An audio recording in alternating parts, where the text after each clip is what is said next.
E aí, gente boa, tudo bom com vocês? Então, eu quero mostrar para vocês aqui agora qual é a diferença de planeta Terra para mundo. Tem um texto aqui que Jesus ele disse uma frase e essa frase ele é muito mal lida por muitos intérpretes, não todos, graças a Deus. E que está aqui em João, no capítulo 18, versículo 36, que diz assim: Respondeu Jesus: O meu reino não é deste mundo. Se o meu reino fosse deste mundo, pelejaria os meus servos para que eu não fosse entregue aos judeus. Mas agora, neste momento, até então, o meu reino não é daqui.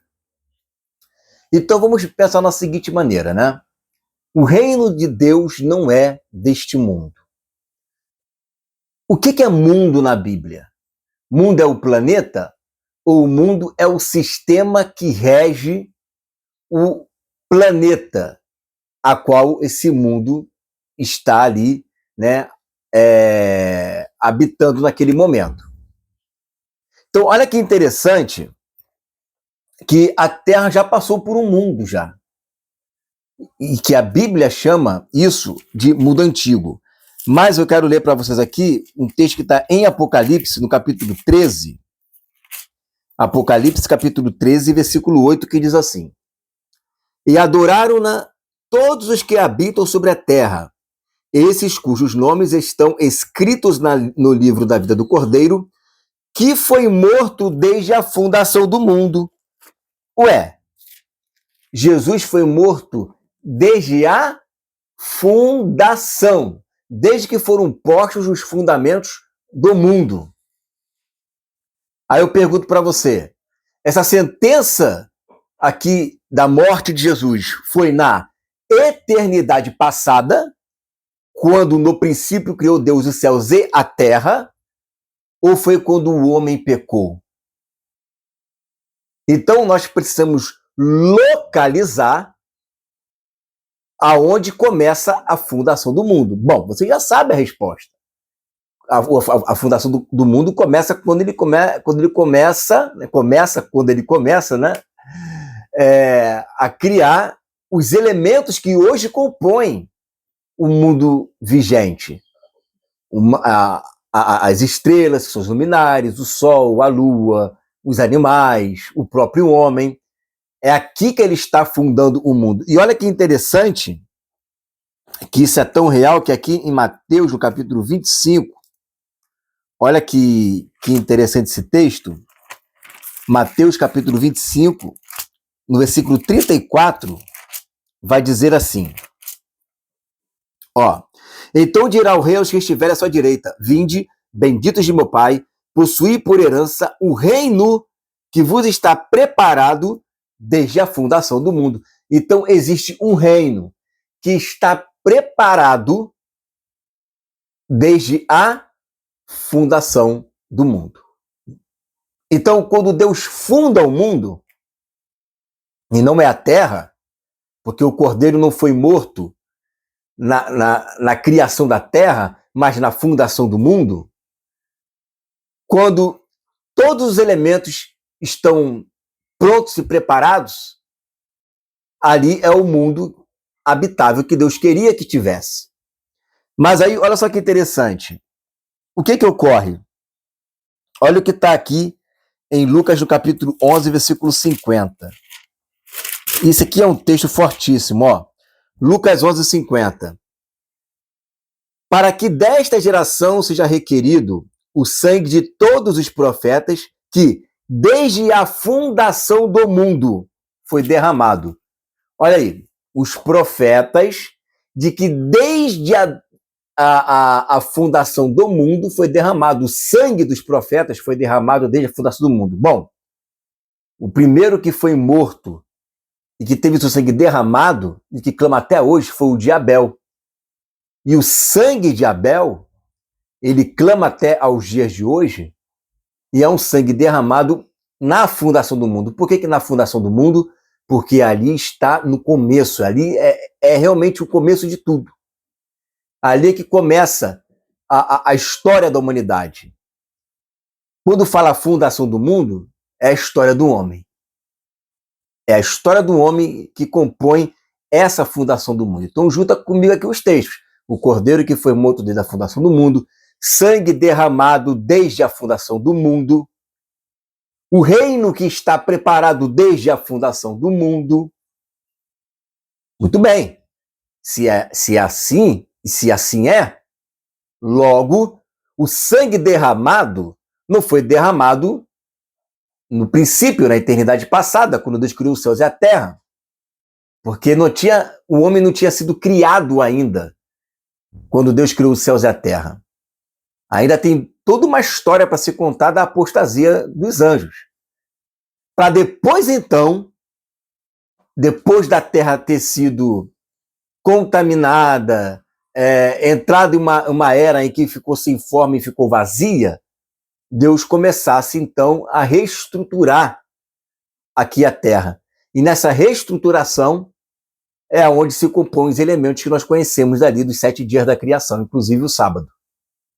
E ali, dentro daquele contexto, é que houve o pecado, onde o cordeiro ele foi morto desde a fundação do mundo, é onde aqueles elementos antes do pecado é o que Deus queria, que era o protótipo do reino, por isso é o reino preparado desde a fundação do mundo.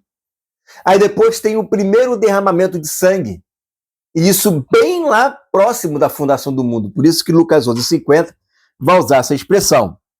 E Jesus? Olha que interessante, que aqui em João, no capítulo 17, no versículo 24, diz assim, ó: Pai, aqueles que me deste, quero que onde eu estiver, também eles estejam comigo, para que vejam a minha glória que me deste, porque tu me has amado antes da criação do mundo, ou antes da fundação do mundo.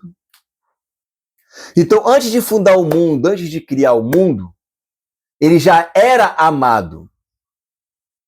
Então, existe um tempo, que é na eternidade passada, onde a terra e o céu foram criados, ou seja, não se sabe com exatidão a idade da terra, mas nós sabemos com exatidão a idade do homem. Por quê? Porque o homem faz parte da criação deste mundo. Quando Deus começa a fundar um mundo que hoje existe, dentro dessa fundação está contido o homem, porque o homem é criado no 6º dia.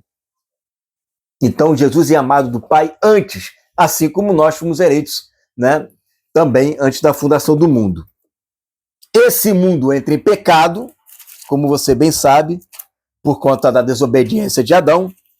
E aí nós vamos entrar nesse texto aqui, ó, de 2 Pedro, no capítulo 2, no versículo 5. Ó, 2 Pedro, capítulo 2, versículo 5.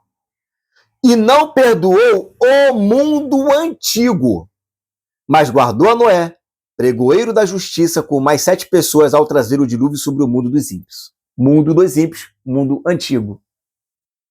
Então, mundo aqui implica em sistema. Deus criou um sistema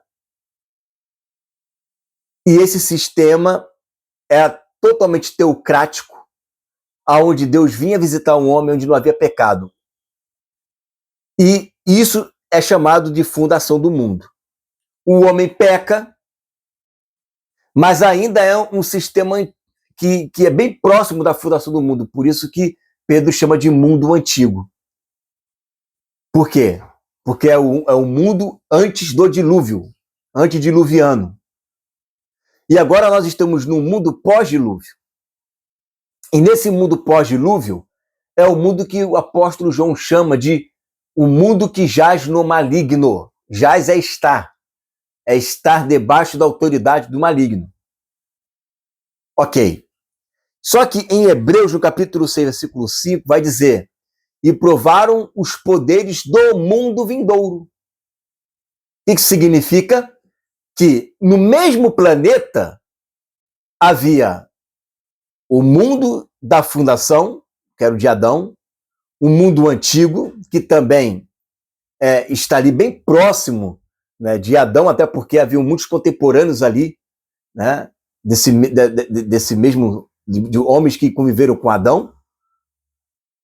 E esse mundo pré-diluviano, Pedro chama de mundo antigo.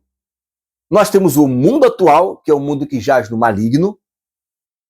E agora nós temos o mundo vindouro. E vamos ver aqui em Daniel a troca desse mundo. Olha só que interessante. Mas continua sendo no mesmo planeta. O mundo vai passar, o mundo vai deixar, vai sair de um estado e entrar no outro, mas o planeta é o mesmo. Olha aqui, ó, Daniel capítulo 2, versículo 35, ó.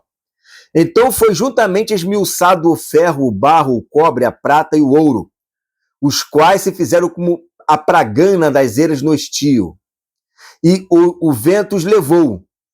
E não se achou lugar algum para eles, mas a pedra que feriu a estátua se fez um grande monte e encheu toda a terra.